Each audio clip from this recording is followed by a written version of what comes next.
പിന്നെ മോളുടെ അമ്മയും ആ ഡോക്ടറും തമ്മിൽ എന്തെങ്കിലും ബന്ധമുണ്ടോന്ന് അറിയണം. മനുഷ്യരായിട്ടുള്ളവരാരെങ്കിലും അവളെയും കൂട്ടി ഇങ്ങോട്ട് കടന്നു വരുവോ? എന്റെ രക്തം തിളപ്പിക്കാനായിട്ട് അവൾ ഇങ്ങോട്ട് വന്നത്. പ്രഷർ കൂടിക്കഴിഞ്ഞാ അതെന്റെ കുഞ്ഞിനെ ബാധിക്കുമല്ലോ. അതോടെ കുഞ്ഞു പോയി കിട്ടുമല്ലോ. അതാ അവളുടെ ഉദ്ദേശം. എന്നാലും ഇതുപോലെ ദുഷ്ടകൾ ഈ ലോകത്തുണ്ടാകൂ? അവള് കാലെടുത്തു വെച്ചാ ആ വീട് മുടിയും. അതെനിക്ക് അനുഭവമുള്ളതാ. ഞാൻ മോളോട് പറഞ്ഞിട്ടുള്ളതല്ലേ, അവളെയും കൂട്ടി പവിത്ര എന്റെ വീട്ടിൽ വന്നതിന് ശേഷം അവിടം പിന്നെ എഴുമ്പേറിയിട്ടില്ല. സ്വസ്ഥമായിട്ട് കഴിയുവാ ഞാനും അനന്തുവേട്ടനും. എന്റെ അമ്മ അനിയത്തിയൊക്കെ തള്ളിക്കളഞ്ഞതിന്റെ വേദന മറക്കാൻ ശ്രമിക്കുക. ആ നേരത്ത് അവൾക്കറിയാം ഇവിടെ വന്നാ എന്ത് സംഭവിക്കുമെന്ന്. അതറിഞ്ഞു വെച്ചുകൊണ്ട് വരണമെങ്കിൽ അവളുടെ മനസ്സിൽ എന്തായിരിക്കും? അതിനി പറയേണ്ട കാര്യമുണ്ടോ? എന്നോട് പലതും ചോദിക്കാൻ ശ്രമിച്ചു. ഞാൻ ആട്ടിയ വിട്ടത്. ദേ, മാളും മോളുടെ മുഖം പോലും ഞാൻ ഓർത്തില്ല. പറയാനുള്ളതേ ശരിക്കും ഞാനങ്ങ് പറഞ്ഞു. ഇനിയും ചേച്ചിയെ കാണാൻ വരും, അടുപ്പിക്കരുത്. മോളുടെ കയ്യിൽ നിന്ന് 10 പൈസ വാങ്ങിച്ചിട്ട് ഞാൻ അങ്ങനെ ചെയ്യോ മോളെ? ദേ, ഇനി എനിക്ക് 10,000 തരാന്ന് പറഞ്ഞാലും എന്റെ നാവീന്ന് ഇവിടെ നടക്കുന്ന ഒരു കാര്യങ്ങളും പുറത്തു വരത്തില്ല. അല്ല മോളെ, അവള് പൂജയും മന്ത്രവാദവും ഒക്കെ ആയിട്ട് നടക്കുന്നവളാ. ഇങ്ങോട്ട് വന്നാൽ എന്ത് സംഭവിക്കുമെന്ന് അവൾക്ക് അറിയുകയും ചെയ്യാം. എന്നിട്ടും മനഃപൂർവ്വം വന്ന സ്ഥിതിക്ക് അതിന്റെ പിന്നില് ഇനി എന്തെങ്കിലും ലക്ഷ്യം കാണുമായിരിക്കോ? അതിനുശേഷം അയാളെപ്പറ്റി ഞാൻ പലവട്ടം സാറിനോട് ചോദിച്ചു. സാർ ഒന്നും മിണ്ടിയില്ല. മുത്തശ്ശനും അറിയില്ലെന്നടിച്ചു.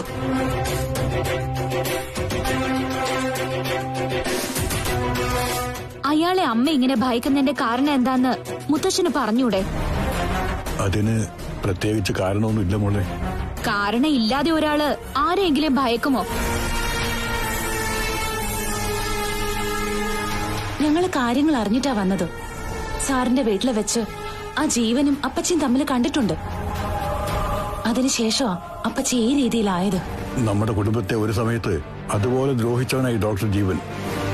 അതെ അതെ, അന്ന് ഞങ്ങളൊക്കെ കുട്ടികളായിരുന്നു. അതുകൊണ്ട് ഞങ്ങൾക്കൊന്നും ചെയ്യാൻ പറ്റിയില്ല.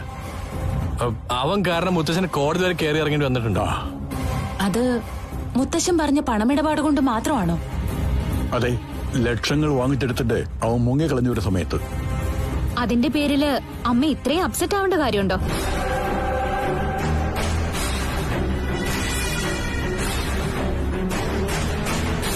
നമ്മളൊന്നും അറിയാത്ത എന്തോ ഉണ്ട് മോളെ. ഞാൻ അയാളുടെ അടുത്ത് ചികിത്സ തേടി പോകുന്നതാണ് ഏട്ടത്തിയുടെ ഭയം. ഞങ്ങൾക്കിനി കുട്ടികളില്ലെങ്കിലും ശരി, അപ്പച്ചി വെറുക്കുന്ന ഒരാളുടെ അരികിലേക്ക് ഞങ്ങൾ പോവില്ലെന്ന് മഞ്ജു ഏട്ടത്തിക്ക് അറിയില്ല. അവരുടെ സ്വഭാവം മറ്റുള്ളവരുടേതെന്നാ അവരുടെ വിചാരം. ഡോക്ടർ ജീവന്റെ പേര് കേൾക്കുന്ന പോലും അപ്പച്ചിക്ക് ഇഷ്ടമല്ല. അതുകൊണ്ട് നിങ്ങൾ അവിടെ പോയ വിവരം അപ്പച്ചി ഒരു കാരണവശാലും അറിയിക്കരുത്. ഞങ്ങൾ പറയാനൊന്നും പോകുന്നില്ല.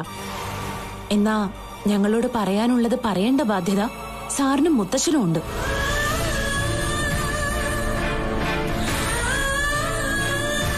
എന്തൊക്കെയോ രണ്ടാളും കൂടി മറയ്ക്കുന്നുണ്ട്. എടോ, കാരണമില്ലാതെ ഞങ്ങളൊന്നും മറക്കാറില്ല. അത് നിങ്ങൾ രണ്ടാളും മനസ്സിലാക്കണം. അത് അപ്പച്ചിക്ക് തന്നെ ബോധ്യമുണ്ടല്ലോ. അങ്ങനെയുള്ളപ്പോ അപ്പച്ചിയും മാളും മാറിയതുപോലെ മഞ്ജു എടുത്തിയും മാറുമെന്ന് ചിന്തിക്കുന്നതില് എന്താ തെറ്റ്? അവൾ അങ്ങനെയൊന്നും മാറില്ല. അവള് എല്ലാവരുടെയും ചോര കുടിക്കാനേ ജനിച്ച സന്തതിയാ. അങ്ങനെയൊന്നും പറയണ്ട. നമുക്ക് മഞ്ജു എടുത്തിയെ മാറ്റിയെടുക്കാം. അതൊക്കെ ചെയ്യുന്നത് നമ്മളല്ലല്ലോ. നമ്മളെ വിശ്വസിക്കുന്ന ഉപാസനാമൂർത്തികളല്ലേ, അവരത് ചെയ്തോളും. എന്റെ മോള് അവനെ കണ്ടു കഴിഞ്ഞു. അവനെ കുറിച്ച് ചോദിച്ചു തുടങ്ങി. അപ്പച്ചി ഒന്നും ആലോചിക്കണ്ട. ഞാൻ എല്ലാം ശാന്തമാവാൻ വേണ്ടി പ്രാർത്ഥിച്ചോളാം. പോയിട്ട് വരട്ടെ. ശരി മോളെ. മോളെ,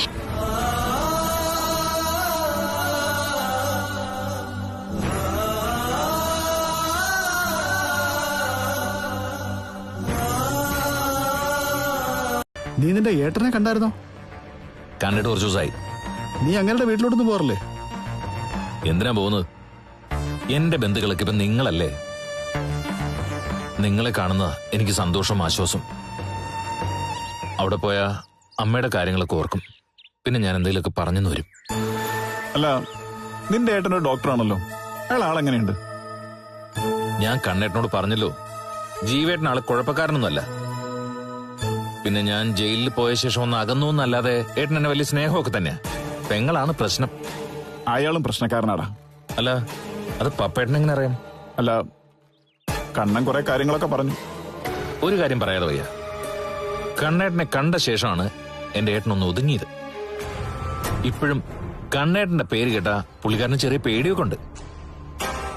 അല്ല, നിങ്ങൾ തമ്മിൽ നേരത്തെ പരിചയമുണ്ടെന്ന് എനിക്കൊരു സംശയമുണ്ട്. എടാ, പരിചയപ്പെട്ടിട്ട് കുറച്ച് നാളെയുള്ളൂ. പക്ഷേ അയാൾക്ക് എന്നെ നല്ല ഭയമാ. തെറ്റ് ചെയ്തവരല്ലേ ഭയക്കുള്ളൂ. അയാളുടെ ഭാഗത്തുനിന്ന് വലിയൊരു വീഴ്ച സംഭവിച്ചിട്ടുണ്ടാ. എന്നാ പിന്നെ അതെന്താന്ന് എന്നോടൊന്ന് പറഞ്ഞൂടെ? എടാ, നിന്റെ ഏട്ടനെ കുറിച്ച് നിനക്കറിയില്ലെങ്കിൽ പിന്നെ ഞങ്ങളാണോ പറഞ്ഞു മനസ്സിലാക്കി തരേണ്ടത്? ഇടയ്ക്ക് എന്നെ ഒന്ന് വിളിച്ചിരുന്നു. എന്നിട്ട് കണ്ണേട്ടൻ എന്ത് പറയുന്നു എന്നൊക്കെ ചോദിച്ചു. ഞാൻ നിന്നോട് എന്തെങ്കിലും പറഞ്ഞോന്ന് അയാൾക്ക് ഭയം ഉണ്ടാവും. അങ്ങനെ പറയാൻ മാത്രം എന്തെങ്കിലും ഉണ്ടായോ കണ്ണേട്ടാ? ഉണ്ടെന്ന് കൂടിയോ? അയാളിപ്പോ തീക്കൊള്ളി കൊണ്ട് തലയുറിഞ്ഞോണ്ടിരിക്കുക. അതെ, മര്യാദക്ക് ജീവിക്കാൻ പറ നീ നിന്റെ ഏട്ടനോട്. അല്ലെങ്കിൽ ചിലപ്പോ മേല് നൊന്തോന്നിരിക്കും. നമുക്ക് കുഞ്ഞുങ്ങളില്ലെങ്കിൽ പോലും മാന്യമായ ഒരു ലൈഫാ ഞാൻ നിനക്ക് തന്നോണ്ടിരിക്കുന്നത്. അതിനപ്പുറമൊന്നും ഇനി എന്റെ ഭാഗത്തുനിന്ന് പ്രതീക്ഷിക്കരുത്. അവൻ പറഞ്ഞ കാര്യങ്ങൾ കേട്ടിട്ട് നിന്റെ മനസ്സിൽ എന്തെങ്കിലും സംശയം ഉണ്ടെങ്കിൽ അതിന്റെ ഉത്തരം അവനോട് തന്നെ ചോദിക്കണം. നിങ്ങളുടെ ആയുസ് എടുക്കുന്നല്ലേ അവൻ പറഞ്ഞിട്ട് പോയത്? എടുക്കട്ടെ, അതോടെ ഞാൻ രക്ഷപ്പെടുമല്ലോ. അവരെക്കാളും എന്നെ കൊല്ലാൻ നടക്കുന്നവരെക്കാളും അപകടകാരിയാണ് നീ. നിനക്കൊപ്പം ഇത്രയും കാലം മരിച്ചാ ഞാൻ ജീവിച്ചത്. അങ്ങനെ ജീവിക്കുന്നതിൽ ഒരർത്ഥവുമില്ല. അതുകൊണ്ട് എന്റെ ആയുസിന് വേണ്ടി നീ കരയണ്ട. ആയുസ് ഒടുങ്ങാൻ വേണ്ടി പ്രാർത്ഥിച്ചാൽ മതി. അടുത്ത തവണ പഴയതുപോലെ കുട്ടനെ ഹരിദാസിനേക്ക് വിളിച്ചോണ്ട് പോണം. നടന്നേ പോകുന്നുള്ളൂ. അതിന്റെ സുഖം വണ്ടിയിലൊന്നും പോയാൽ കിട്ടില്ല. ഇത്തവണ 18-ാം പടി കയറുന്നത് ഒരുത്തനുണ്ടല്ലോ, അവന്റെ തല തെറിക്കണമെന്ന് പ്രാർത്ഥിക്കാൻ കൂടിയാ. ആ ഡോക്ടർ ജീവന്റെ. അരുൺ സാറിന്റെ അപ്പച്ചിയെ കൊല്ലാതെ കൊന്ന അവനെപ്പോലൊരുത്തൻ ജീവിക്കണ്ട കണ്ണ.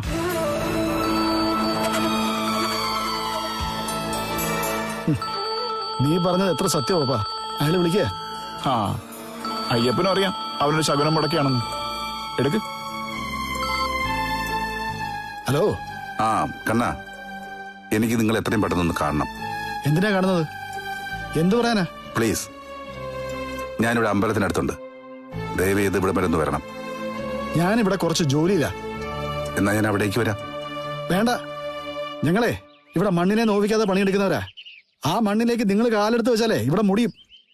അവിടെ തന്നെ നിന്നോ, ഞാനിപ്പത്താ.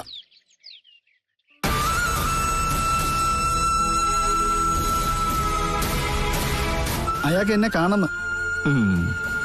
മിക്കവാറും നമ്മുടെ കൈകൊണ്ട് തന്നെ അവൻ തീരും കണ്ണ. മഞ്ജുവിനെ പറ്റി സംസാരിക്കാനായിരിക്കും ഈ വിളിക്കുന്നത്. മഞ്ജു മകളല്ലെന്ന് നീ പറയേണ്ട കാര്യമില്ലായിരുന്നു. അവളെ കൂട്ടിക്കൊണ്ട് പോട്ടെ. ആള് അയക്ക് ചേർന്ന മകള് തന്നെ അവള്. അതെങ്ങനെ പറയാൻ പറ്റൂടാ? ജീവനും മഞ്ജുവും തമ്മിൽ അടുക്കുന്നത് അങ്ങേയറ്റം വിഷമത്തോടെ കാണുന്ന ഒരാളില്ലേ, അരുൺ അപ്പച്ചി. അവർക്ക് ഈ ജീവന്റെ പേര് കേൾക്കുന്നത് പോലും വെറുപ്പാ. മഞ്ജു മകളാണെന്ന് പറഞ്ഞാ അയാള് പിന്നെ അവളുടെ വീട്ടിൽ നിന്ന് മാറില്ല.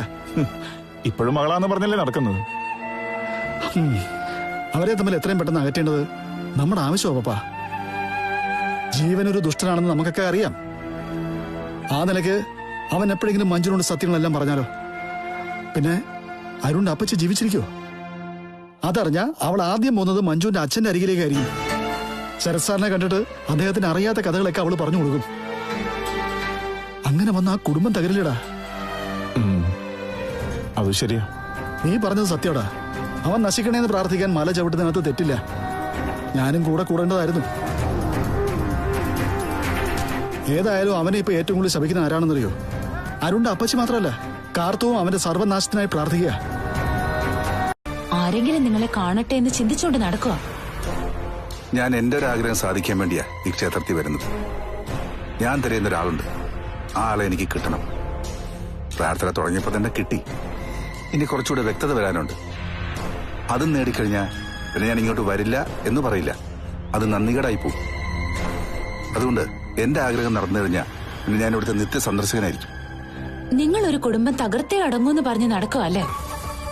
ഞങ്ങളുടെ വീട്ടിലെ ആണുങ്ങളൊക്കെ ആരെങ്കിലും ഒരു വിഷമം പറഞ്ഞാ അതിൽ ആത്മാർത്ഥതയുണ്ടെങ്കിൽ അത് പരിഹരിക്കാൻ ശ്രമിക്കും. ഇവിടെ ഇയാള് മറ്റുള്ളവരുടെ വേദന കണ്ട് രസിക്കാം. ഞാൻ കാരണം വേദനിച്ചിട്ടുള്ളത് അരുണിന്റെ അപ്പച്ചിയും അവരുടെ ബന്ധുക്കളും മാത്രം. നിങ്ങൾ കാരണം അവരെല്ലാം വേദനിച്ചു എന്ന് പറഞ്ഞല്ലോ. ഞാൻ കാരണമായി വേദനിച്ചെങ്കിലും അവരതിന് കണ്ടെത്തിയ കാരണം 100% അംഗീകരിച്ചു കൊടുക്കാൻ എനിക്കാവില്ല. നിങ്ങളും അരുണിന്റെ അപ്പച്ചിയുമായിട്ട് എന്താ ബന്ധം? അത് കണ്ണനറിയാം, കാർത്തുവിന്റെ ഭർത്താവിനും അറിയാം. അവരെ മറികടന്ന് അവരറിഞ്ഞൊന്നും നിങ്ങളോട് പറയേണ്ട കാര്യം എനിക്കില്ല. നിങ്ങളെപ്പോഴും പറയാറുണ്ടല്ലോ അരുണിന്റെ അപ്പച്ചിയുടെയും മുത്തച്ഛന്റെ അടുത്തേക്ക് ഞാൻ പോകരുതെന്ന്. എന്റെ പ്രാർത്ഥന അത് തന്നെയാ, അവരുടെ മുന്നിൽ ഞാൻ ചെന്ന് പെടരുതെന്ന്. നിങ്ങൾ സംസാരിക്കാനും ആൾക്കാരെ വശത്താക്കാനും നല്ല മിടുക്കുള്ള കൂട്ടത്തിലാണെന്ന് മുത്തച്ഛൻ പറഞ്ഞിട്ടുണ്ട്. എന്റെ കണ്ണേട്ടനെ നിങ്ങൾക്കറിയോ? കുറെ നാള് ജയിലിൽ കിടന്നതാ. അന്ന് ചെയ്യാത്ത കുറ്റത്തിനാ കിടന്നത്. എന്നിട്ടും അവിടെ കിടന്ന് അറപ്പ് മാറിയതാ. പിന്നെ കൂടെയുള്ള കൂട്ടുകാരും മോശമല്ല. ദീപേട്ടനെ അറിയോ നിങ്ങൾക്ക്? കണ്ടു കാണത്തില്ലായിരിക്കും. കണ്ണേട്ടന്റെയും പപ്പേട്ടന്റെയും കൂടെ എപ്പോഴും നടക്കുന്ന ആളാ. ദീപേട്ടനും കുറച്ചുകാലം ജയിലിൽ കിടന്നതാ. വെട്ടൊന്ന് മുറി 2, അതാ സ്വഭാവം. അതുകൊണ്ട് അവരെ ഇനിയും ജയിലിലേക്ക് പറഞ്ഞു വിടരുത്. അതിനുള്ള അവസരം ഉണ്ടാക്കരുത്. അവരെന്നെ കൊല്ലുന്നെങ്കിൽ കൊല്ലട്ടെ, മരിക്കാൻ എനിക്ക് ഭയമൊന്നുമില്ല മോളെ. നിങ്ങൾ എന്നെ മോളെന്ന് വിളിക്കരുത്. അങ്ങനെ വിളിക്കുമ്പോ നിങ്ങളുടെ കാൽച്ചുവട്ടില് വന്നു വീഴുന്നവരുണ്ടാവും. ഞാൻ ആ കൂട്ടത്തിലല്ല. മോളുടെ പ്രായം ഉള്ളത് കൊണ്ടാണ് അങ്ങനെ വിളിച്ചത്. നിങ്ങൾ അങ്ങനെ വിളിക്കേണ്ടെന്നാ മോള് പറഞ്ഞത്. കണ്ണനും ഞാനും തമ്മിൽ ചെറിയൊരു പന്തയമുണ്ട്. അതിൽ ഞാൻ വിജയിച്ചാൽ ചിലപ്പോ വീണ്ടും ഈ അമ്പലത്തിലും മഞ്ജുവിന്റെ വീട്ടിലേക്ക് എനിക്ക് പോകേണ്ടി വരും. മറിച്ച് പരാജയപ്പെട്ട പിന്നെ ഞാൻ ഇവിടേക്കൊന്നും വരില്ല. നിങ്ങൾ പരാജയപ്പെടാൻ വേണ്ടി ഞാൻ പ്രാർത്ഥിക്കാം. ഒരിക്കലും അങ്ങനെ പ്രാർത്ഥിക്കരുത് മോളെ. അങ്ങനെ പ്രാർത്ഥിക്കൂ. നിങ്ങൾ പോവാൻ പാടില്ലാത്തടത്തൊന്നും പോവാൻ പാടില്ല. അതിനുവേണ്ടി എന്തൊക്കെ ചെയ്യാമോ അതൊക്കെ ഞങ്ങൾ ചെയ്യും. അല്ല, ഫ്രണ്ടിന്റെ സ്ഥലം എവിടെയാ? ഇവിടുന്ന് ശാലം ദൂരമുണ്ട്. എല്ലാവരും കാറിലായിരിക്കും വരുന്നത്. എനിക്കും അങ്ങനെ പോണമെന്നുണ്ട്. പെട്രോൾ അടിക്കാൻ പൈസ ഉണ്ടോ? ഇല്ല. ആ, അപ്പൊ പിന്നെ ബസ്സിൽ കയറി പോയാ മതി. അങ്ങനെ പോകുന്നുള്ളൂ. കാറ് ഇവിടെ കിടന്ന് തുരുമ്പിക്കട്ടെ. ആ, തുരുമ്പിച്ചാലും കുഴപ്പമൊന്നുമില്ല. ഇനി പെട്രോൾ അടിക്കാൻ പൈസ തരില്ല. എന്തെല്ലാം പ്രതീക്ഷയോടെയാ നിന്നെ വിവാഹം കഴിച്ച് കൊണ്ടുവന്നത്. എനിക്ക് പറ്റിയൊരു പെൺകുട്ടി ഇവിടെ ഉണ്ടായിരുന്നു. അവളെ കരയിച്ചിട്ടാ നിന്റെ കൈ ഞാൻ പിടിച്ചത്. ആഹാ, ഇപ്പൊ അവളോട് സിമ്പതിയായോ? അതുകൊണ്ടൊന്നും ഒരു കാര്യമില്ല കേട്ടോ. അവളിപ്പോ യോഗ്യനായ ഒരാളുടെ ഭാര്യ. എനിക്കാണല്ലോ കഴിവില്ലാത്ത ഒരു തന്നെ കിട്ടിയത്. നിന്നെപ്പോലുള്ള പെൺകുട്ടികൾക്ക് സ്വന്തം ഭർത്താവ് ഒഴികെ ലോകത്തുള്ള എല്ലാവരും കഴിവുള്ളവരാ. നിങ്ങൾ തന്നെ നിങ്ങളെ കുറിച്ചൊന്ന് ആലോചിച്ച് നോക്ക്. പഠിത്തം കഴിയുന്നത് വരെ ഏട്ടന്റെ തണലിൽ ജീവിച്ചു, മെയ് അനങ്ങാതെ. അത് കഴിഞ്ഞിട്ടോ നാട്ടുകാർക്കൊക്കെ പണിയുണ്ടാക്കി. നിങ്ങളുടെ ജീവിതത്തിന്റെ ബാലൻസ് അത് മാത്രം, അല്ലാതെ ഒരു ബാങ്ക് ബാലൻസും ഇല്ല. തെറ്റുകൾ ഒരുപാട് പറ്റി. എന്റെ ഏട്ടന്റെ പണിക്ക് തന്നെയാണ് എനിക്ക് പറ്റിയ ഏറ്റവും വലിയ തെറ്റ്. അന്ന് തൊട്ട് എന്റെ അധപ്പതനം തുടങ്ങി. വീട് വിട്ടു പോയവരൊക്കെ സ്നേഹിക്കാൻ തുടങ്ങിയല്ലോ. സ്നേഹിച്ചതല്ല, സത്യം തിരിച്ചറിഞ്ഞു വരുക.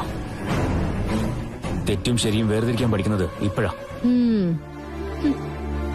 MBBS കഴിഞ്ഞെന്ന് കരുതി അത്തരം തിരിച്ചറിവുണ്ടാവണമെന്നില്ല. അതിന് ജീവിത അനുഭവം തന്നെ വേണം. ഏതായാലും ഞാൻ പോയിട്ട് വരാം. 2-3 ദിവസം കഴിഞ്ഞു വന്നാലും കുഴപ്പമൊന്നുമില്ല. ഇനി ഞാൻ വരാതിരുന്നാലും നിനക്കൊരു കുഴപ്പം കാണില്ല. എന്റെ ശത്രുക്കളെ പുകഴ്ത്തിയവര് ഇവിടെ വേണോന്ന് എനിക്കില്ല. എന്തെങ്കിലും പറഞ്ഞിട്ട് പോണം. പറഞ്ഞാ കൂടി പോവും. ഓ, എന്താ മനുഷ്യ? നീ വാ പറയാം. ദേവാപ്പിനി, നീ എത്രയും പെട്ടെന്ന് ഒരു മുടിനാരിയുടെ സംഘടിപ്പിക്കണം. മുടിനാരോ? ആ, ആരുടെ? ഇവിടത്തെ കൊച്ചിന്റെ തന്നെ, മഞ്ജുവിന്റെ. നിങ്ങൾക്ക് എന്തിനാ ആ കൊച്ചിന്റെ മുടി?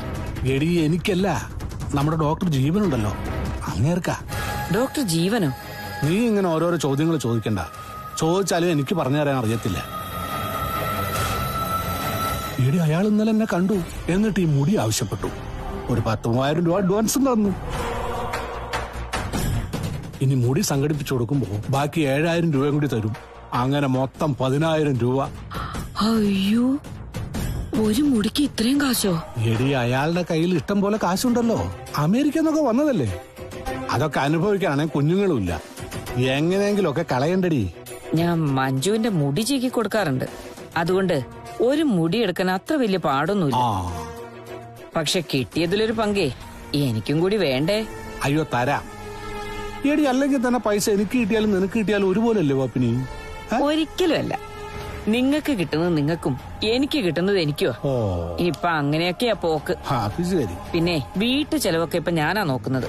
നിങ്ങക്ക് കിട്ടുന്നത് നിങ്ങൾ വെറുതെ കള്ളുടിച്ച് കളയുമല്ലേ. അതുകൊണ്ട് 3,000 കിട്ടിയെങ്കി 1,000 രൂപയും എടുത്തേ.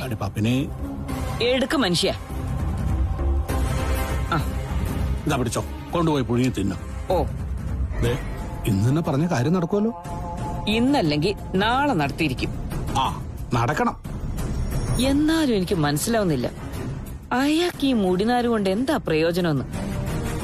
ഏതു നേരവും തമ്മി കാണുന്നവരാ. പിന്നെ നേരിട്ടങ്ങ് ചോദിച്ചാ പോരെ? എടി പപ്പിനെ, അങ്ങനെ ചോദിക്കാത്തോണ്ടല്ലേ നമുക്ക് ഇങ്ങനെ ഒരു ഭാഗ്യം വന്നത്. ഏതായാലും നീ കാര്യം എത്രയും പെട്ടെന്ന് നേടിയെടുക്കണം.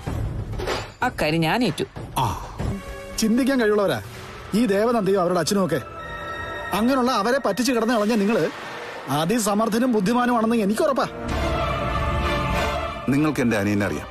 ദേവനോട് ചോദിച്ചു നോക്ക് എന്റെ കഴിഞ്ഞ കാലം എന്താണെന്ന്. നിങ്ങളുടെ കഴിഞ്ഞ കാലം മുഴുവൻ നിങ്ങളുടെ അനിയൻ അറിയില്ല. അങ്ങനെ ആയിരുന്നെങ്കിൽ ദേവനന്ദ അവൻ അറിഞ്ഞനെ. അവരോട് നിങ്ങൾ ചെയ്ത ചതി എന്താണെന്ന് അവൻ മനസ്സിലാക്കിയേനെ. തെറ്റിദ്ധാരണയാണ് എല്ലാ പ്രശ്നങ്ങളുടെ അടിസ്ഥാനം. എന്റെ ഭാഗത്തെ ന്യായങ്ങൾ പറയാൻ എനിക്ക് കഴിഞ്ഞില്ല. അത് കേൾക്കാൻ സ്വാമി സാറും സാറിന്റെ മകളും നിന്നു തന്നില്ല. എന്തിനാ സംസാരം അതിലേക്കൊക്കെ പോന്നേ? 2 ദിവസം കഴിയുമ്പോ സത്യം എന്താണെന്ന് തിരിച്ചറിഞ്ഞു കഴിഞ്ഞാ പിന്നെ നിങ്ങള് ദേവനന്ദ എന്ന നല്ല സ്ത്രീയുടെ മുമ്പിൽ ഒരിക്കലും പ്രത്യക്ഷപ്പെടരുത്. വിവാഹം കഴിഞ്ഞ് ഏറെ നാള് കുട്ടികളില്ലായിരുന്നപ്പോ അവര് മഞ്ജുവിനെ ദത്തെടുത്താണെന്ന് നിങ്ങൾ മനസ്സിലാക്കിയല്ലോ. അതുപോലെ നിങ്ങൾ ഇനി എവിടെ പോയി എന്ത് ടെസ്റ്റ് നടത്തിയാലും നിങ്ങളുടെ മകളല്ല മഞ്ജു. അത് എനിക്കൂടെ ബോധ്യപ്പെടട്ടെ. അത് കഴിഞ്ഞ് വാക്കുപാലിക്കണമെന്ന് മാത്രമേ ഞാൻ നിങ്ങളോട് ആവശ്യപ്പെടുന്നുള്ളൂ. അത് ചെയ്യാമെന്ന് പറഞ്ഞല്ലോ. മഞ്ജുവിന്റെ ഇപ്പോഴത്തെ പോക്ക് കണ്ട് മനസ്സും അടുത്ത ദേവനന്ദയ്ക്ക് അവൾ ഇനി മകളായി തുടരണമെന്നുള്ള ആഗ്രഹം പോലും കാണില്ല. അതുകൊണ്ട് നിങ്ങളുടെ അരികിലേക്ക് അവൾ വന്നു കഴിഞ്ഞാൽ അവര് വന്ന് പിടിച്ചു വലിച്ചോണ്ട് പോകാനൊന്നും പോകുന്നില്ല. പക്ഷെ അപ്പോഴും നടന്ന സംഭവങ്ങൾ പുറത്തു പറയാൻ പാടില്ല. അതാരും അറിയാനും പാടില്ല. അങ്ങനെ ഒരു ഉറപ്പ് എനിക്ക് നിങ്ങൾ തരണം. എനിക്ക് എന്റെ മകളെ മതി. അല്ല, നഷ്ടപ്പെട്ട കഴിഞ്ഞ കാലമൊന്നും എനിക്ക് വേണ്ട. അതുകൊണ്ട് ഒരിക്കലും ഞാനായിട്ട് ഒന്നിനും നിമിത്തമാവില്ല. അപ്പോ താൻ തയ്യാറായിരുന്നോ എന്റെ മോളെ എനിക്ക് തരാൻ? അവിടെയും നിരാശപ്പെടുത്തിയ മഞ്ജുവിനോട് ഞാൻ ചിലപ്പോ സത്യം പറഞ്ഞെന്ന് വരും.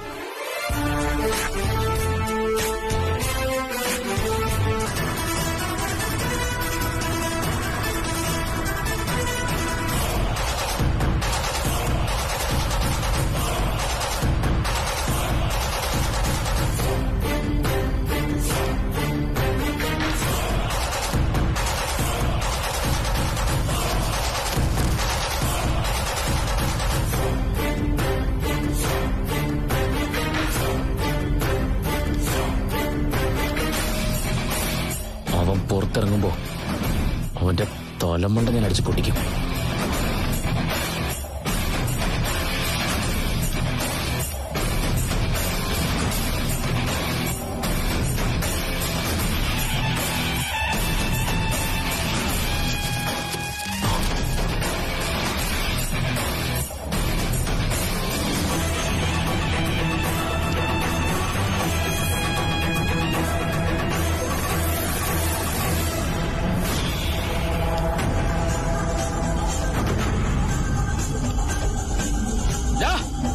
എന്റെ കണ്ണുകളെ എനിക്ക് വിശ്വാസമാണ്. ആദ്യം അതിനേക്കാളും വിശ്വാസമായിരുന്നു ഭാര്യയെ. എന്നാൽ ഇപ്പൊ എല്ലാം തകിടം മറിഞ്ഞു കഴിഞ്ഞു. തകിടം മറിഞ്ഞെങ്കിലേ പോയി തട്ടുംപുറത്ത് പോയി കിടന്നുറങ്ങ്. ഇവിടെ കിടക്കണ്ട. ഈ മുറിക്കകത്ത് ഇനി നിങ്ങളെ കൊണ്ടുപോവരുത്. എന്താ അവൻ വീണ്ടും വരാന്ന് പറഞ്ഞോ? ഇറങ്ങി പോയിക്കോണം. ഭർത്താവാണത്രേ ഭർത്താവ്. ഇത് ശരിക്കും നിങ്ങളുടെ കഴുത്തിലാ കെട്ടേണ്ടത്. കാരണം നിങ്ങളാ പെണ്ണ്. ഞാനൊരാണാണെന്ന് എനിക്കിപ്പോ തോന്നി തുടങ്ങിയിട്ടുണ്ട്. അതുകൊണ്ടാ ആ കഷണ്ടിയെ ഞാൻ തല്ലിയത്. ഞങ്ങള് നോക്കുമ്പോ താൻ തല്ലുകൊള്ളുന്നതാ കണ്ടത്. ആവശ്യത്തിന് ഞാനും കൊടുത്തു. വയറ് നിറച്ച് നിങ്ങൾക്കും കിട്ടി. എല്ലായിടത്തും ഞാൻ തോൽക്കുന്നത് നിനക്ക് ഇഷ്ടമല്ലേ? എവിടെയെങ്കിലും നീ ജയിച്ചിട്ടുണ്ടോ? ഞാൻ ജയിച്ച് കാണിച്ചു തരാം. പക്ഷെ വൈകിപ്പോയി. എന്നാലും നിന്നെ ഞാൻ ഭർത്താവായിട്ട് അംഗീകരിക്കില്ല. നിന്നെ പോലെ ഉള്ളവളുമാര് ഒരിക്കലും ഒരു കുടുംബത്തിലും വാഴത്തില്ല. നിനക്കൊന്നും ജീവിക്കാൻ അറിയത്തില്ലടി. മനുഷ്യന്റെ ജീവൻ എടുക്കാനേ അറിയുള്ളൂ. ഇപ്പൊ എന്റെ ജീവൻ എടുക്കാതെ ഒന്ന് പുറത്തു പോവോ? 2 വേശ്യകളുണ്ട് ഇപ്പൊ ഈ വീട്ടില്. ഒന്നെന്റെ അമ്മ, മറ്റൊന്ന് ഭർത്താവാണെന്ന് പറഞ്ഞു നടക്കുന്ന ഒരുത്തൻ. എന്താ തല്ലാൻ തോന്നോ? തല്ലോടെ എന്നെ. അമ്മയാവാൻ പോകുന്ന എന്നെ തല്ലിയ പിന്നെ നീ കുറെ കാലം ജയിലിൽ കിടക്കും. നിന്നെ തല്ലുകയല്ല, അതിനപ്പുറം ചിലതൊക്കെ എന്റെ മനസ്സിലുണ്ട്.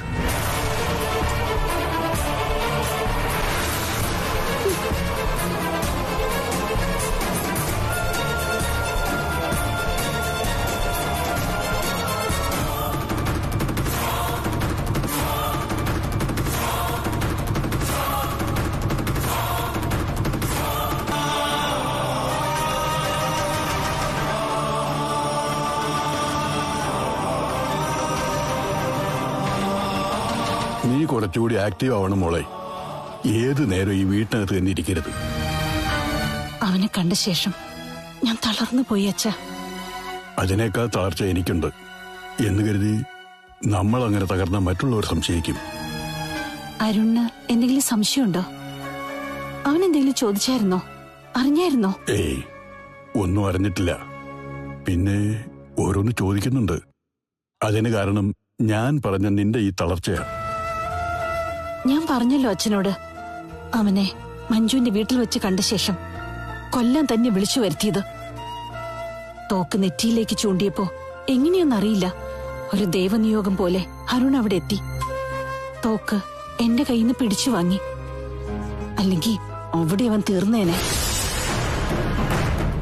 നീ എന്തൊരു വിട്ടിട്ടാ മോളെ കാണിച്ചേ. അങ്ങനെ അവനെ തീർത്താൽ അതിന്റെ കാരണം എല്ലാവരും അറിയില്ലേ? അവനെ കൊന്നിട്ട് ആ തോക്ക് തിരിച്ച് ഞാൻ എന്റെ നെറ്റിയിലേക്ക് പിടിച്ചേനെ. എന്നാ പിന്നെ അതിനു മുമ്പ് എന്നെ കൊല്ല്. ഞാൻ ജീവിച്ചിരിക്കുമ്പോ മോളെ മണ്ണിട്ട് മൂടുന്നത് കാണാൻ വയ്യ. ശരിക്കും തളർന്നു പോയി അച്ഛ. അതിനേക്കാൾ തളർച്ച എനിക്കുണ്ടെന്ന് പറഞ്ഞല്ലോ. ഇനി ഒന്നും സംഭവിക്കാനില്ല. കാലം ഇത്രയും കഴിഞ്ഞു. കുട്ടികൾക്കൊക്കെ കാര്യങ്ങൾ മനസ്സിലാക്കാനുള്ള ബോധവും ഉണ്ട്. പിന്നെ ഭാഗ്യത്തിന് ഇതുവരെ മഞ്ജുവിനോടും അനന്തുവിനോടും അവൻ കഥകളൊന്നും പറഞ്ഞിട്ടില്ല. മഞ്ജു അവന്റെ മോളാണെന്ന ധാരണയിലാണ് നടപ്പ്.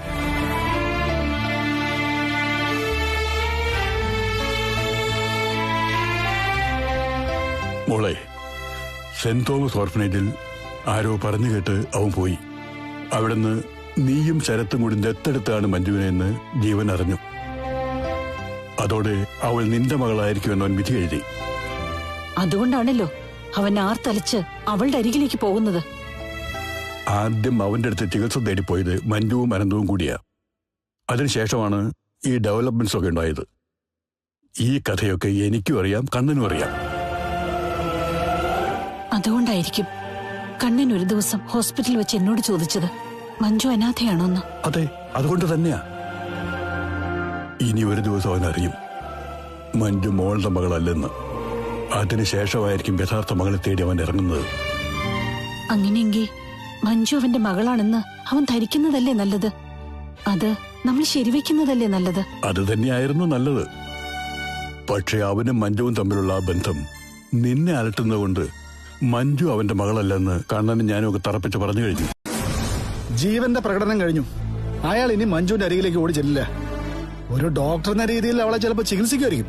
അതിനപ്പുറം ഒരു സ്നേഹവും ഇനി അവർ തമ്മിൽ ഉണ്ടാവില്ല. ജീവൻ തിരിച്ചറിഞ്ഞു മഞ്ജു അയാളുടെ മകളല്ലെന്ന്. എങ്ങനെ? അയാള് മഞ്ജുവിന്റെ മുടി നാര് വെച്ച് ടെസ്റ്റ് നടത്തി മകളല്ലാന്ന് തിരിച്ചറിയുകയും ചെയ്തു. പക്ഷെ ഇപ്പൊ അതല്ല പ്രശ്നം. അയാൾ എന്നോട് ചോദിക്കുക, മഞ്ജു അല്ല എന്റെ മകള്, അങ്ങനെങ്കിൽ എവിടെയോ എന്റെ മകള് ജീവിച്ചിരിപ്പുണ്ട്, അത് എവിടെയാണ്, ആരാണെന്നൊക്കെ. ഞാൻ എന്താ ചെയ്യണ്ട അരുണേ? നമ്മള് മോള് ആ ഡോക്ടർ ജീവൻ മരിക്കാനായി പ്രാർത്ഥിച്ചെന്നല്ലേ പറഞ്ഞത്? ആ പ്രാർത്ഥനയുടെ തീവ്രത കുറയ്ക്കണ്ട. അവൻ എത്രയും പെട്ടെന്ന് മരിക്കുകയോ മാഞ്ഞു പോവുകയോ ചെയ്യണം. അല്ലെങ്കിൽ അവനിൽ നിന്ന് നമുക്കെല്ലാവർക്കും വേദനിപ്പിക്കുന്ന ഒരുപാട് അനുഭവങ്ങളുണ്ടാവും. അയാള് മഞ്ജു എടുത്തിയുടെ അരികിൽ ഒരിക്കലും പോരുത്. അവര് തമ്മിൽ അകലണം. കൂടുതലും ഞാനിപ്പോ അങ്ങനെയാ പ്രാർത്ഥിക്കുന്നത്. ആ പ്രാർത്ഥന ദൈവം കേട്ട് കഴിഞ്ഞു മോളെ. ഇനിയിപ്പോ ഡോക്ടർ ജീവൻ പഴയതുപോലൊന്നും മഞ്ജുവിനെ സ്നേഹിക്കാൻ പോകുന്നില്ല. അത് കണ്ണേട്ടൻ എങ്ങനെ മനസ്സിലായി? അല്ലെങ്കിൽ മോള് നോക്കിക്കോ. കണ്ണേട്ടൻ മാത്രമല്ല, ഞാനും പറയേണ്ട രീതിയിലൊക്കെ അയാൾ പറഞ്ഞിട്ടുണ്ട്. എനിക്കറിയാവുന്നല്ലേ. എല്ലാം മനസ്സിലായി കാണുന്ന വിശ്വാസം. മഞ്ജു എടുത്തിയുടെ ഒരുപാട് കാലമായിട്ടുള്ള ആഗ്രഹം നടന്നത് അയാളെ കണ്ട ശേഷമാ. അതുകൊണ്ട് ഒരു ഡോക്ടറുടെ സേവനം എടുത്തേക്ക് കിട്ടിക്കോട്ടെ, അതിനപ്പുറം മറ്റൊന്നും വേണ്ട. അവനൊരു പ്രത്യേക ജീവിയാ മോളെ. ഇനിയിപ്പോ അവൻ വരുന്നത് മോളുടെ അടുത്തോട്ടായിരിക്കും. എന്റെ അരികിലേക്ക് വരാനുള്ള ധൈര്യമൊന്നും അയാൾക്കില്ല. ഞാൻ അതുപോലെ പറയേണ്ടതൊക്കെ പറഞ്ഞിരിക്കുന്ന. ജീവിതത്തിൽ ഞാനിപ്പോ അയാളെ പോലെ വെറുക്കുന്ന ആരുമില്ല. അല്ല, ഇനി അവൻ അപ്പച്ചിയുടെ അരിയിലേക്ക് എങ്ങനെ പോവോ? ഭ്രാന്ത് പിടിച്ചൊരു അവസ്ഥയില അവനിപ്പോ. അതുകൊണ്ട് എന്ത് ചെയ്യുന്നൊന്നും പറയാൻ പറ്റില്ല. എന്താ പറയാൻ പറ്റാത്തെ? എല്ലാവരും തണ്ടും തടിമെടുക്കും ഉള്ളവരാണല്ലോ. പിന്നെ അയാളെ പോലെ ഒരാളെ താക്കീത് ചെയ്യാൻ കണ്ണേട്ടനും സാറിനും പറ്റില്ലേ? അതുകൊണ്ടാണല്ലോ മോളെ മഞ്ജുവായിട്ട് അയാൾ ഇനി പഴയതുപോലൊന്നും കാണില്ല എന്ന് പറഞ്ഞത്. മഞ്ജു ഏടത്തിയുമായിട്ട് അയാൾ അകലണമെന്ന് പ്രാർത്ഥിച്ചപ്പോ അത് ഫലിച്ചു. അതുപോലെ ഇനിയും ദൈവങ്ങളോട് എന്ത് പ്രാർത്ഥിക്കണമെന്ന് എനിക്കറിയാം. അയാൾ വീണ്ടും ഈ നാട്ടിൽ നിന്ന് പോയാ മതിയായിരുന്നു. അത് നടക്കും. മഞ്ജുവിന് കാണാൻ താല്പര്യമുള്ളതുകൊണ്ടാ ഞാൻ ഇവളെയും കൂട്ടി വന്നത്, അല്ലാതെ ചെക്കപ്പിനായിട്ടല്ല. മനസ്സിലായി. പക്ഷേ എനിക്കൊന്നും സംസാരിക്കാനുള്ള മൂഡിലല്ല ഞാൻ. ഡോക്ടർക്ക് എന്താ പറ്റിയത്? എന്റെ അമ്മ വീണ്ടും കണ്ടായിരുന്നോ? അല്ല, ഞാൻ അങ്ങോട്ട് പോയേക്കാ. എന്തിനാ അതേപ്പറ്റിയൊക്കെ ചോദിക്കുന്നേ? മഞ്ജുവിന്റെ അമ്മയായിട്ടുള്ള എന്റെ പ്രശ്നം എന്താണെന്ന് ഞാൻ പറഞ്ഞല്ലോ. പിന്നെ ഇനി അവരെ കണ്ടോ സംസാരിച്ചോ തിരക്കേണ്ട കാര്യമൊന്നും മഞ്ജുവിനില്ല. ഇതുവരെ കണ്ട ഡോക്ടർ അല്ലല്ലോ ഇപ്പൊ സംസാരിക്കുന്നത്. എന്നും എല്ലാവരും ഒരുവരാവണമെന്നില്ലല്ലോ. നമ്മുടെയൊക്കെ സ്വഭാവത്തിൽ മാറ്റം വരും. ഓരോരോ പുതിയ സംഭവങ്ങൾ ഉണ്ടാവുമ്പോ അത് ചിലപ്പോ എല്ലാവരോടും പറയാനും പറ്റില്ല. എന്റെ വേദനകളെ എനിക്ക് വിട്ടേരെ, അത് ഞാൻ മാത്രം സഫർ ചെയ്തോളാം. തൽക്കാലം ഷെയർ ചെയ്യാൻ താല്പര്യമില്ല.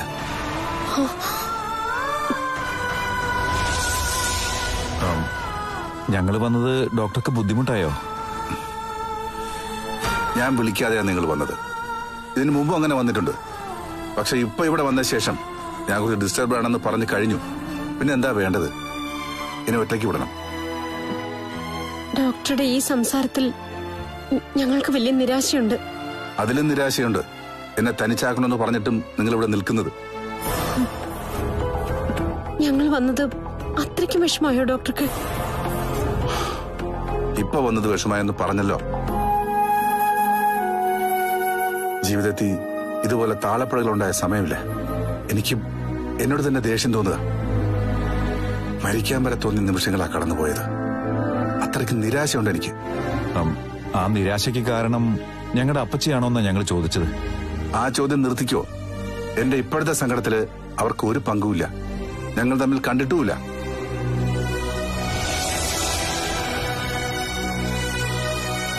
എന്റെ മനസ്സിൽ വേറൊരിച്ചു പോയൊരു വിശ്വാസം ഉണ്ടായിരുന്നു. അത് ശരിയാകണേ എന്ന പ്രാർത്ഥനയുണ്ടായിരുന്നു. എന്നാ അത് ശരിയായില്ല. അതിന്റെ തീർത്താ തീരാത്ത നഷ്ടബോധത്തിലാ ഞാൻ. ശരിക്കു പറഞ്ഞ ഒരു സൈക്കാട്രിസ്റ്റിന്റെ സഹായം നേടേണ്ട അവസ്ഥയിലാ. ആ നേരത്ത് ഇനി കൂടുതൽ ചോദ്യങ്ങൾ ചോദിക്കരുത്. ഇന്ന് ഡോക്ടർ ജീവനെ കാണാൻ പോയപ്പോ അദ്ദേഹത്തിന് പഴയ സ്നേഹമില്ല. അദ്ദേഹം ഞങ്ങളെ ഒഴിവാക്കി. എന്താ, നിന്നെ ഇനി നോക്കില്ല എന്ന് പറഞ്ഞോ? അങ്ങനൊന്നും പറഞ്ഞില്ല. എങ്കിലും പതിവ് സ്നേഹമൊന്നും അദ്ദേഹത്തിന് ഞങ്ങളോട് ഇല്ലായിരുന്നു. അതിപ്പോ എല്ലാ ദിവസവും ഒരാൾ ഒരേ മൂഡിലായിരിക്കില്ലല്ലോ. ഏത് മൂഡിലായിരുന്നാലും ശരി, അദ്ദേഹം എന്നോട് നന്നായിട്ടേ പെരുമാറിയിട്ടുള്ളൂ. എന്നെ ഒരു മോളെ പോലെയായിരുന്നു ജീവൻ ഡോക്ടർക്ക്. അതിനാ മാറ്റം സംഭവിച്ചിരിക്കുന്നത്. പ്രതി അമ്മ തന്നെയാ. എന്നെയും ഡോക്ടറെയും തമ്മിൽ തെറ്റിച്ചിട്ടും അവളെ അവിടെ കൊണ്ടുപോയി കാണിക്കണം. ആ അനാഥെ. അതൊന്നും ദേവ സ്വപ്നത്തെ പോലെ ചെയ്തിട്ടുള്ള കാര്യങ്ങളല്ല. എന്റെ അമ്മ സ്വപ്നത്തിൽ ചിന്തിക്കുന്നൊക്കെ മുത്തശ്ശനോട് പറഞ്ഞോണ്ട് നടക്കൂല്ലേ? അവർക്കേ ഞാൻ നന്നാവുന്നത് ഇഷ്ടമല്ല. എന്നെ ഒറ്റപ്പെടുത്തുന്നതിൽ സന്തോഷം കണ്ടെത്തുക. ഏതെങ്കിലും അമ്മമാര് മക്കളെ വെറുക്കുവോ? ആ ചോദ്യത്തിനുള്ള ഉത്തരം ഇവിടെ തന്നെ ഉണ്ടല്ലോ. മകളെ തള്ളിക്കളഞ്ഞ ഒരു അമ്മയല്ലേ ഇവിടെ ഉള്ളത്. നിന്നെ മാളുവിനേക്കാളും സ്നേഹിച്ച കൂട്ടത്തിലാണ് നിന്റെ അമ്മ. ഞാനും അങ്ങനെ തന്നെയാ. ഈ കുടുംബത്തിലെ മൂത്ത സന്തതി എന്ന നിലയിൽ നിനക്കെല്ലാവരും സ്നേഹം വാരിക്കോരി തരിക എന്ന് വേണമെങ്കിൽ പറയാം. പക്ഷേ ഞങ്ങളുടെ വിഷമം, ഞങ്ങളുടെ ആദി അത് നിനക്ക് കാണാൻ പറ്റുന്നില്ല. നീ എപ്പോഴും വെരുതിയിൽ എണ്ണ ഒഴിക്കുക. ഇപ്പൊ വന്നതും അതിനാന്നറിയാം. ദയവ് ചെയ്ത് നീ ഒന്ന് പോവാൻ നോക്ക്. ഞാൻ വന്നതേ അവരെ കാണാനോ? ഇനി കണ്ടിട്ടേ പോകുന്നുള്ളൂ. ദേവയ്ക്ക് അറിയാത്ത കാര്യങ്ങളെ പറ്റിയാണ് നീ ചോദിക്കാൻ പോകുന്നത്. അവർക്കേ എല്ലാം അറിയാം, പക്ഷെ അറിയില്ലെന്ന് നടിക്കുവാ. എന്റെ അടുത്ത് വന്ന് പറഞ്ഞിരുന്നല്ലോ ഡോക്ടർ ജീവന്റെ അടുക്കൽ പോകരുതെന്ന്. അയാളെ ഫ്രോഡാണെന്ന പറച്ചില്. ഈ ലോകത്തെ ഏറ്റവും വലിയ ഫ്രോഡ് എന്റെ അമ്മയാ. മകളെ പുറമ്പോക്കാക്കിയിട്ട് അന്യ പെൺകുട്ടിയെ താലോലിക്കുന്ന അമ്മ എന്ന വാക്കിന്റെ അർത്ഥമറിയാത്ത ഒരു സ്ത്രീയാ എന്റെ അമ്മ.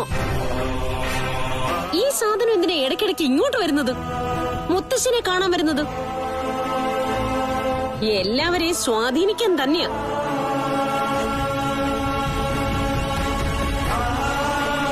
അതുകൊണ്ട് നിന്റെ തന്ത്രം ഫലിച്ചടി. ആർക്കും ഇപ്പൊ എന്നെ കണ്ണെടുത്ത കണ്ടൂടാ. പിന്നെ ഇത്തിരിയെങ്കിലും എന്നോട് അലിവുള്ളത് എന്റെ അച്ഛനും മാത്രം. അതും മിക്കവാറും നീ കാരണം ഇല്ലാതാവും. ഞാൻ വരുന്നത് ആരെയും സ്വാധീനിക്കാനല്ല, എല്ലാവരെയും കാണാനാ. കണ്ടു കഴിഞ്ഞിട്ട് സ്വാധീനിക്കാലോ. അതാണല്ലോ ഇപ്പൊ നടന്നുകൊണ്ടിരിക്കുന്നത്. നീ നിന്റെ പാട് നോക്കി പോവൻ. നീ ഇവിടെ ഉണ്ടെന്ന് അറിഞ്ഞിരുന്നെങ്കിൽ മോൾ ഇവിടെ വരില്ലായിരുന്നു. അതറിയാം. ഞാനാ ഇപ്പൊ നമ്മുടെ കുടുംബത്തിലെ അധികപ്പറ്റ്. അമിത വാത്സല്യം കിട്ടിയ ഏത് കുട്ടികളും വഷളായി പോവും. അതാ നിന്റെ ഈ സ്വഭാവ ദൂഷ്യത്തിന് കാരണം. കാർത്തുവെച്ചി,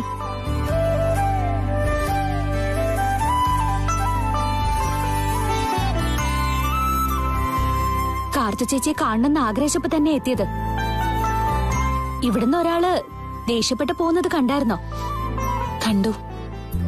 അപ്പോ കാര്യമായിട്ട് എന്തെങ്കിലും പറഞ്ഞു കാണുമല്ലോ. അവൾ എന്തു പറഞ്ഞാലും മോളിതൊന്നും കാര്യാക്കരുത്. മോള് മാത്രമല്ല, നിങ്ങളെ രണ്ടാളും നിങ്ങൾ ഒന്നിച്ചു തന്നെ നിൽക്കണം ഇനിയുള്ള കാലം. എന്താ മഞ്ജുവടുത്ത് വന്ന് പറഞ്ഞത്? അവളുടെ ഡോക്ടർ എഴുത്തനുണ്ടല്ലോ, അവൻ ഇന്ന് ചെന്നപ്പോ അവളെ കാര്യമായിട്ട് പരിഗണിച്ചില്ലെന്ന്. അത് ഞാൻ കാരണമാണെന്നാ പറയുന്നത്. ആ ഡോക്ടറുടെ കാര്യത്തില് അപ്പച്ചി ഒരുപാട് ഭയക്കുന്നുണ്ട്. മഞ്ജുവടുത്തി അയാളെ കാണരുതെന്നൊക്കെ പറയുന്നുണ്ട്. അതാണ് സകല കുഴപ്പത്തിനും കാരണം. ഇനി അങ്ങനെ പറയണ്ട. അവിടെ പോയപ്പോഴാണല്ലോ മഞ്ജുവടുത്തി വിശേഷം അറിയിച്ചത്. അങ്ങനെയുള്ളപ്പോ അവിടെ പോവണ്ടെന്ന് പറയാൻ നമുക്ക് എന്താ അവകാശം? ഞാനിനി ഒന്നും പറയുന്നില്ല. പക്ഷേ അവനൊരു ദുഷ്ടനാ. അവൻ ചിലപ്പോ നമ്മുടെ കുടുംബത്തിന്റെ അടിത്തറ ഇളക്കി കളയും. എങ്ങനെ ഇളക്കുമെന്ന് അമ്മ ഈ പറയുന്നത്? അതിന് അങ്ങനെ ഒരുത്തം വിചാരിച്ച സാധിക്കോ?